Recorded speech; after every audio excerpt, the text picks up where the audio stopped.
Coucou la famille, les amis et re-bienvenue sur ma chaîne. On ne se présente plus, c'est la famille, tu connais.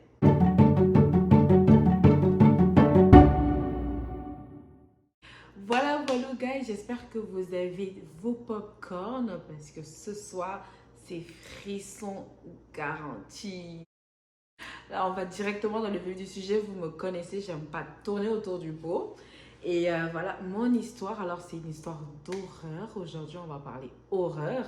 Et mon histoire se déroule au Niger. Il faut savoir que c'est une histoire vraie, 100%. Wallahi. Et c'est une histoire qui a directement touché ma tante. Parce que ma tante, elle habitait dans une cour commune avec des femmes. Et il y avait sa voisine, des familles, pardon. Et il y avait sa voisine qui était enceinte. Je ne sais pas si c'est comme ça en Afrique de l'Est ou l'Afrique, je ne sais pas, mais en Afrique de l'Ouest, on dit toujours aux femmes enceintes, ne sortez pas la nuit, ne sortez pas à midi. Et vraiment, il faut faire attention à ça. C'est vraiment, on est vraiment superstitieux. C'est l'Afrique, c'est comme ça. Donc voilà, moi j'étais petite en ce temps-là. Et voilà, c'est ma tante qui l'a raconté parce que ça fait vraiment du bruit dans son quartier. Pour ceux qui sont au Niger, je ne sais pas si vous connaissez le quartier Yantala. Pour ceux qui sont au Niger, ils le connaissent, mais les autres, voilà. Donc c'est ça. Alors, la voisine de ma tante, elle était enceinte, mais elle sortait. Elle sortait la nuit, elle allait faire ses choses. Je ne sais pas si elle n'y croyait pas trop ou peut-être elle n'y croyait pas trop, en tout cas. Voilà. Et voilà, elle sortait, elle faisait ce qu'elle avait à faire. Je ne suis pas seule, oh.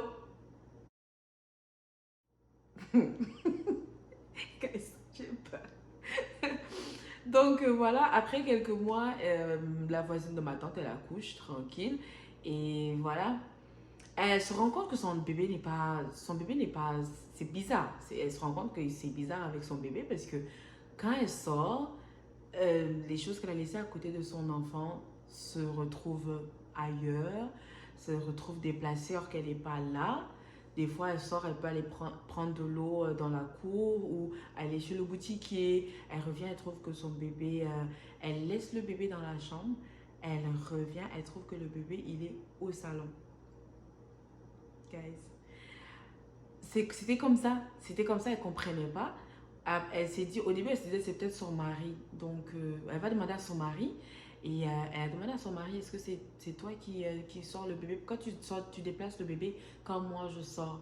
Son mari dit, mais c'est pas moi je ne suis pas là. Comment est-ce que tu veux que je déplace le bébé? Peut-être c'est la voisine, parle de ma tante, parce qu'elle était vraiment très d'accord avec ma tante. Vous connaissez les histoires de sel, ma voisine, le sel, elle n'a jamais condiment. Jamais! En tout cas, ouais, c'est ça. Donc, son mari a dit peut-être c'est la tante, c'est la voisine, demande-lui. Et voilà, elle a demandé à ma tante, est-ce que c'est ma tante qui déplace, est-ce que peut-être que le bébé a chaud, peut-être ma tante pense que le bébé a chaud, peut-être pour le mettre au salon. Ma tante a dit que non, c'est pas elle qui le fait. À chaque fois qu'elle vient, elle trouve le bébé au salon. Donc, voilà, donc c'est pas elle.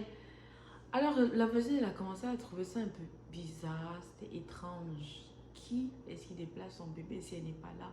C'était bizarre, parce qu'elle s'est dit, si c'est pas mon mari, si c'est pas la voisine, il y a sûrement quelqu'un qui est en train de déplacer mon bébé ou qui déplace les choses.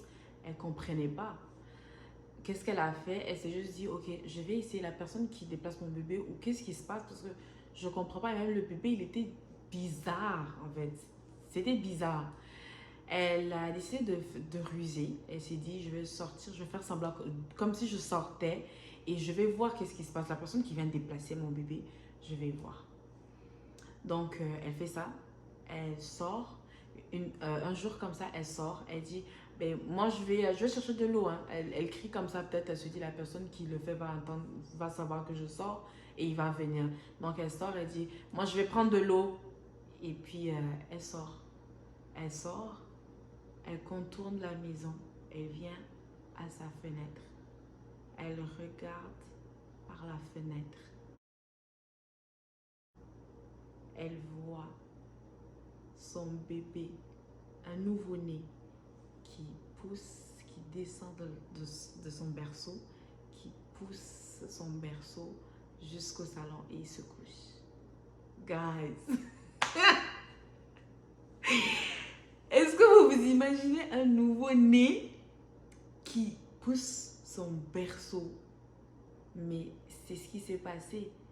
il est sorti de son berceau.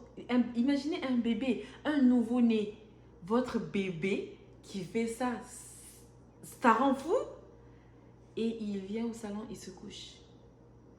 Elle, elle y croyait pas. Elle est allée voir directement ma tante. Elle tremblait. Ma tante a dit que quand elle est venue, elle tremblait. Elle n'arrivait même pas à dire qu'est-ce qu'elle a vu. Parce qu'elle n'arrivait pas à croire.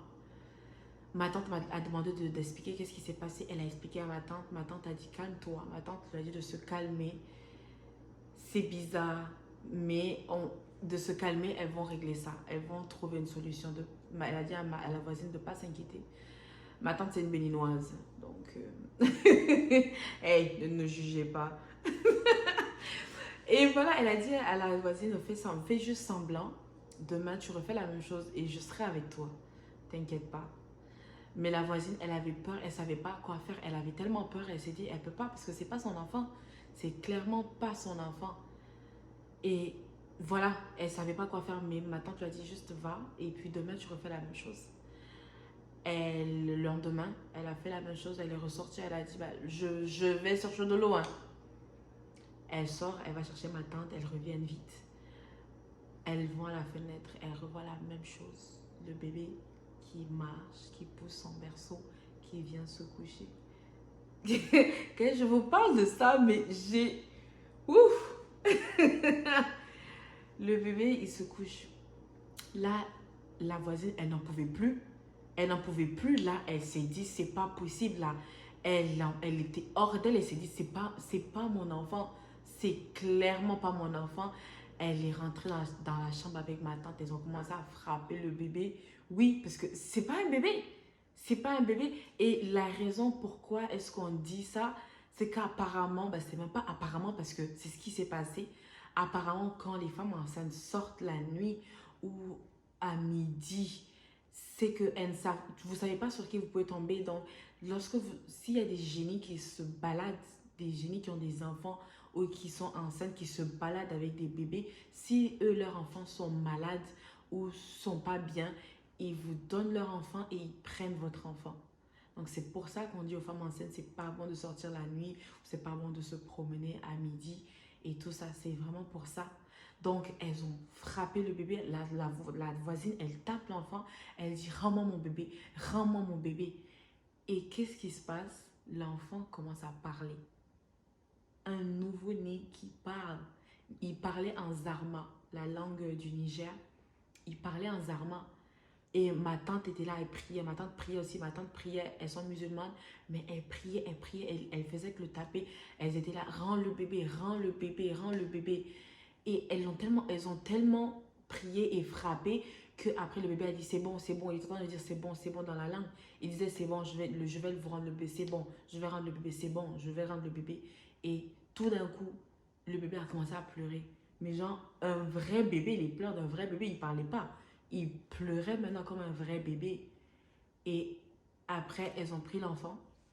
Elles l'ont amené à la mosquée, chez un imam. Je pense qu'ils ont fait une sorte de prière, de protection ou d'exorcisme, quelque chose comme ça. En tout cas, elles ont prié, l'imam a prié, tout ça. Ça a fait du bruit dans le quartier. Les gens en parlaient, c'était fou. Mais comment... Moi, je me demande même comment elle a fait même pour garder le bébé là. Moi, je dis, je veux plus. Je veux plus, même si c'est mon bébé qui vient, je veux plus.